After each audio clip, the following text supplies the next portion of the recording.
Who would you have been if you were aboard the Titanic? This wasn't just a maritime disaster, it was a cold, calculated lottery of survival. And your fate, it depended on your class, your gender, your job, and the invisible value society placed on your life. On April 15, 1912, over 1,500 souls were lost in the freezing Atlantic. But make no mistake, this wasn't about bad luck. It was about who you were, where you stood, and how fast you could run when the unthinkable happened. Step aboard. Walk the grand staircase. Feel the panic in third class. Hear the orders shouted across the decks. This is the true story of who lived, who died, and why survival was never fair. Let's dive deep into the brutal hierarchy that sealed the fate of everyone on the Titanic. Musicians, 0% survival rate. The evening had been perfect, the spacious saloon resounding with the elegant sense of your music, a waltz, a ragtime, a classical number, every note guaranteeing the opulence and elegance of the Titanic. The shudder had been a slight interruption, but as the evening wore on, the requests for lighter, happier tunes began to dwindle. The air grew cold, the tilt of the ship more pronounced. Then the instruction, not from a commander, but from your band leader. Gentlemen, a little closer, if you please. You played on, hands cold and numb, your breath misting in the freezing air. For bravery, not terror. For comfort, not flight. You played hymns, popular songs, whatever to calm rising fear in the eyes of the passengers. The rhythmic creak of the davits, the distant splashes of the lifeboats splashing into the water were a ghastly accompaniment to your final concert. You heard the desperate screams as the ship began its final horrific slide, the roar of the ocean as it tore through the decks. And still you played, your music a defiant, beautiful hum amidst the chaos. Nearer, my God, to thee, the final piece, a final, heart-wrenching farewell. Not one of you made it through. Music versus terror, courage versus fear, legend. The invisible, third-class male crew and a 10% survival rate. You were at the bottom of the ship's pecking order, working in the sculleries, the laundries, in the lowest of the ship's sections. The jolt had been a harsh, jarring thump, followed by the disquieting gush of water. You were below decks, away from the lifeboats, away from the warnings. No chance for you. Water poured in, burying you in the labyrinth of corridors, the stifling, sweltering guts of the ship. You felt the muffled screams above you, the roar of the sea as it swallowed the ship whole. 1 in 10 lived, if that. A fluke of raw fortune or sheer physical strength. You died mostly in silence, buried, forgotten, your bodies devoured by the dark, cold depths.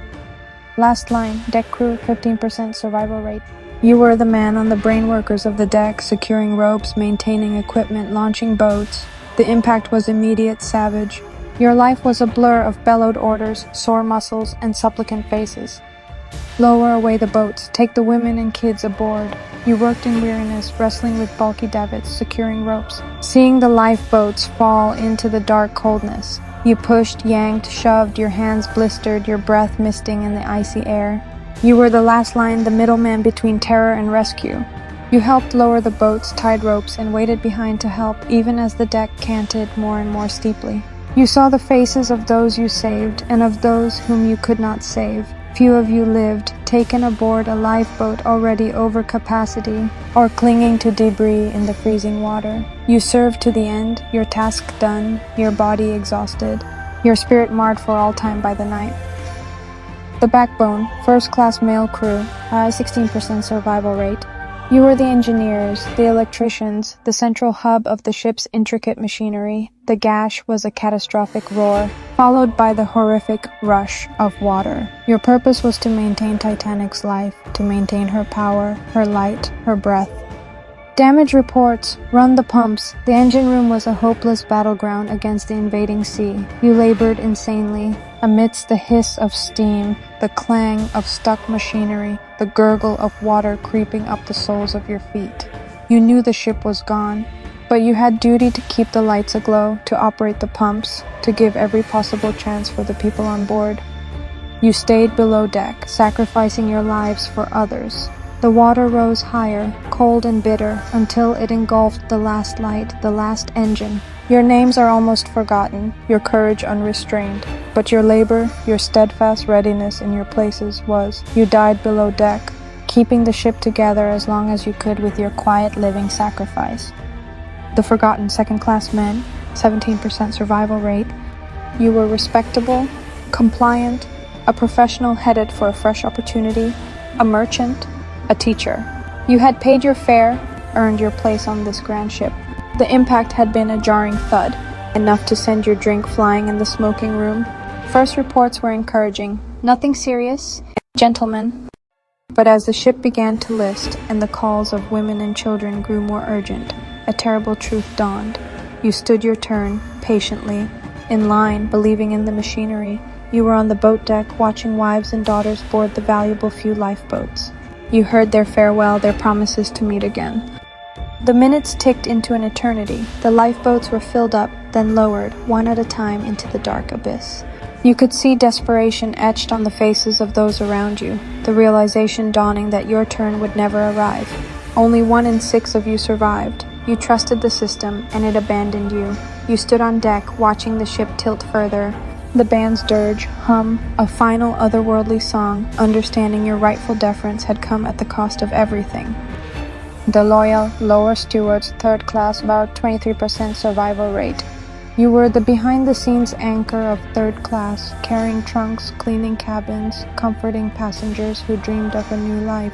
The jolt had been harsh, knocking you against a bulkhead. The ensuing silence was even more terrifying. Then the frenzied screams, the swell of water, the frantic pounding on closed doors. You may have escaped, saved yourself, but duty was second nature. You guided groups through the chaotic corridors, your voice steady, though your heart thudded in your chest. This way, ma'am, come with me. You pushed open doors, sometimes having to push them, clearing a way through terrified tourists. You had seen the desperate faces in their eyes. The children clung to the mothers. You had directed them to the top decks, to the promise of lifeboats, even as you acknowledged your own remaining chances with each passing tick. Most of you died, trapped within the maze-like lower decks, or drowning in the icy waters following the final plunge. Your dedication, your quiet courage, was your legacy. The martyrs below, firemen and trimmers, 24% survival rate. The engine spaces were a hell of roaring furnaces, the clanging of engines, and the stifling heat. You shoveled coal, your sweat-greased body shoving frantically, stoking the fires that propelled the mighty ship. The tearing sound, a nauseating rip that coursed through the hull, was unmistakable. The vessel had hit something and hit it hard. Water in Boiler 6. The cries were somber, panicked. Your responsibility was plain. Remain at your station, lights lit and pumps humming, earning precious seconds for those up top. Water boiled, cold and inescapable, about your ankles, your knees. The hiss of steam, the splutter of malfunctioning lights thick in the air. You labored right to the end, your muscles on fire, your lungs shrieking from the steam and smoke. The lights began to flicker and then went out, casting the engine room into a nightmare darkness, lit only by the gurgle of the incoming sea.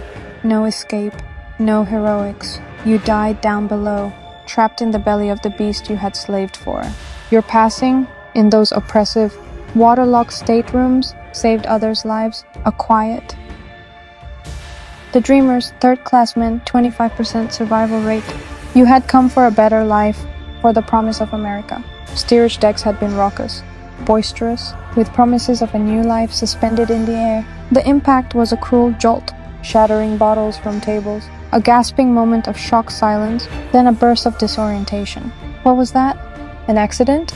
The earliest warnings were vague, then frightening. Water in lower decks, but the gates, designed to compartmentalize third-class passengers, were closed, or difficult to shove past in the panic. You were held back, confused, not knowing which direction to turn. The cacophony of the ship groaning, the muffled thud explosions from below scared you. "Open the gate," you screamed, and scores of others with you, pounding on a locked gate. "We've got to get on the boats." The air grew colder. The ship's tilt keener. You were the last to be informed, the last to be considered. When finally you found a path to the upper decks, the lifeboats were gone, or nearly so. You saw the last boats lower away, heard the desperate screams of those already in the water. The ship was listing precariously now, its massive propellers breaching the Black Sea. 3 of every 4 of you died. You stayed on deck, hoping for the end, or jumped into the cold water, its sting stripping your breath away. You tried to swim, but cold was paralyzing, black water endless. Nobody saves you. Your dream here ends, devoured by the unforgiving Atlantic. The innocence lost, third-class children, 34% survival rate. You had been little, poor, lost. The third-class cabin had been a world of color, a raucous one, full of laughter and voices excitedly chattering about America. The crash was a deafening one, a shockingly violent, sudden boom that sent you rolling from your bunk. Your mother had scooped you up, her face a mask of terror. "What's happening, Mama?" you complained, clinging to her nightgown. "I don't know, mijito, I don't know." Doors, usually open, were closed or jammed by the listing ship. No warnings were received in your distant cabins, but only the icy black water creeping in under the door. You heard the screams of fright from adults, the desperate thump, thump, thump of people struggling to open doors. Your mother dragged you down groaning, dark, unfamiliar halls, the boat groaning ever deeper and farther. You stumbled, your little legs trying to keep up with the pace. The air stank of damp wood and terror. You heard other children crying, their wails being smothered by the crashing of water. Whoosh!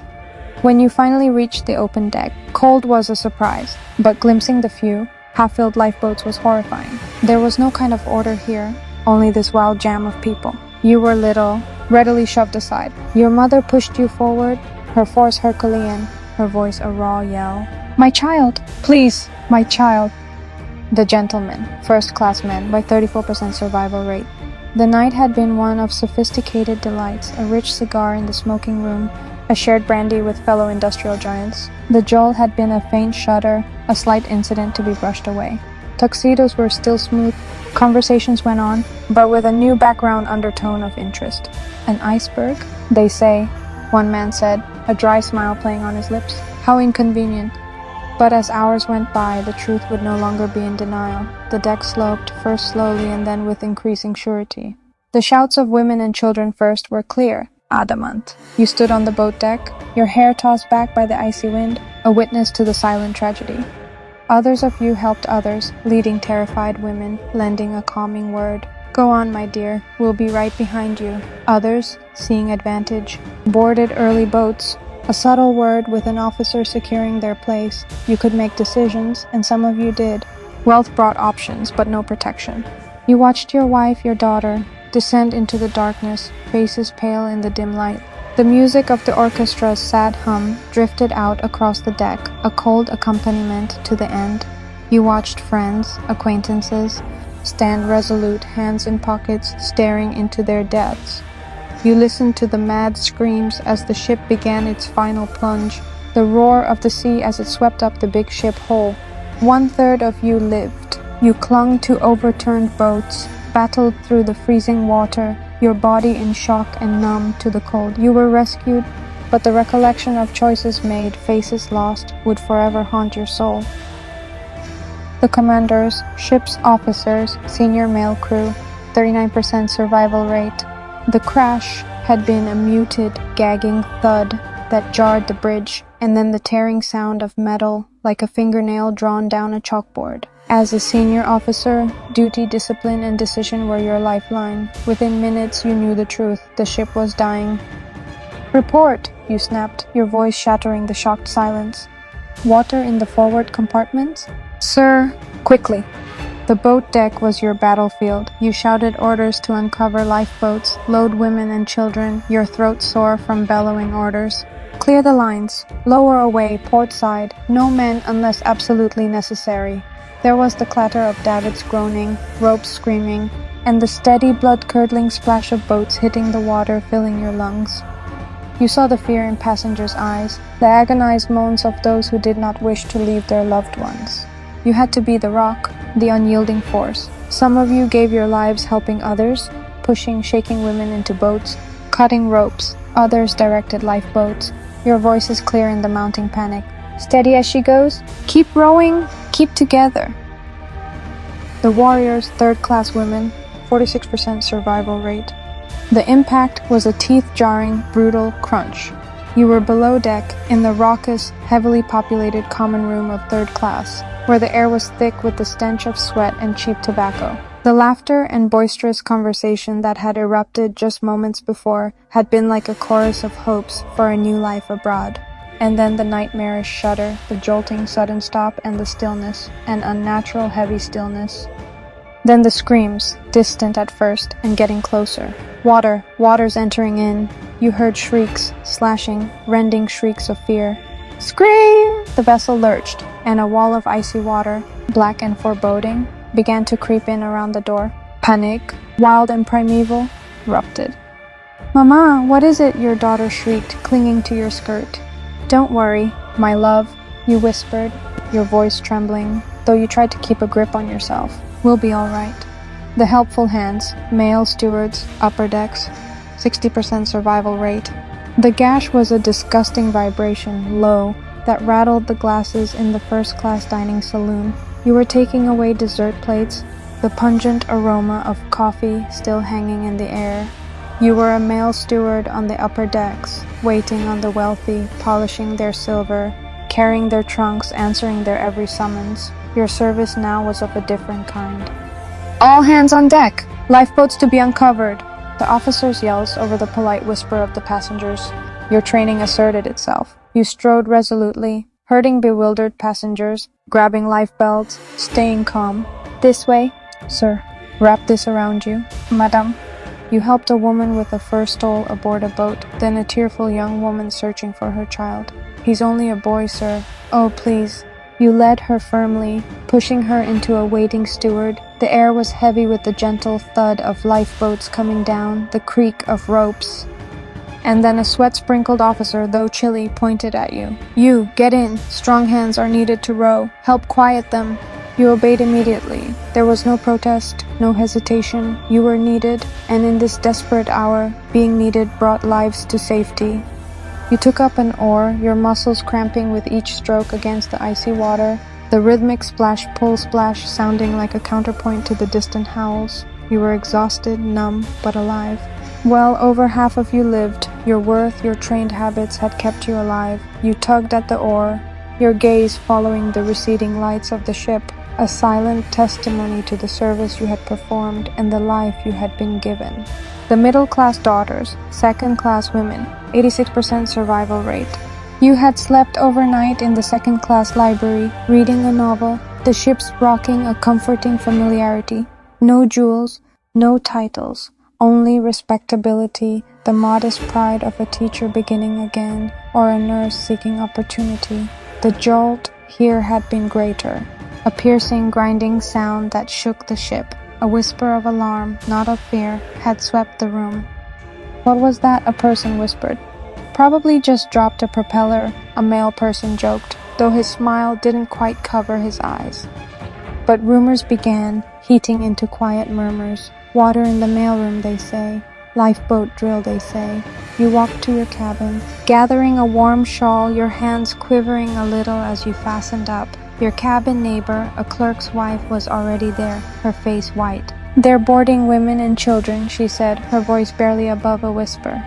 You stood your ground, dropping in behind into the boat deck queue. The cold was nipping, cutting through your thin coat. Stewards, kindly and respectful, guided you along. "This way, ladies, move along, please." No pushing, no shouting, but only the gentle murmur of voices and the creak of davits swinging the boats out. The working women who escaped, first-class stewardesses, 87% survival rate.